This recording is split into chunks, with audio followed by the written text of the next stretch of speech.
السلام بفرمایید. علیکم و رحمت الله. علیکم السلام و رحمت الله و برکاته. سه سوال داشتم، التماس از برام بیرون نکنید. یکم سوال درباره شب لیلة القدر.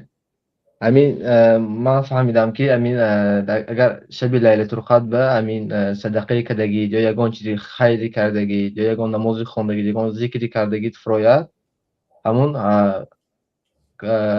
1000 صوبه قبول میشود. یکون رنگ 1000 محبه 1000 محبه و خیلی قبول میشد. امین شب لیلة القدر بعد نماز شام سر میشد یا که خفتن بیکار نمیگن که شب لیلة القدر؟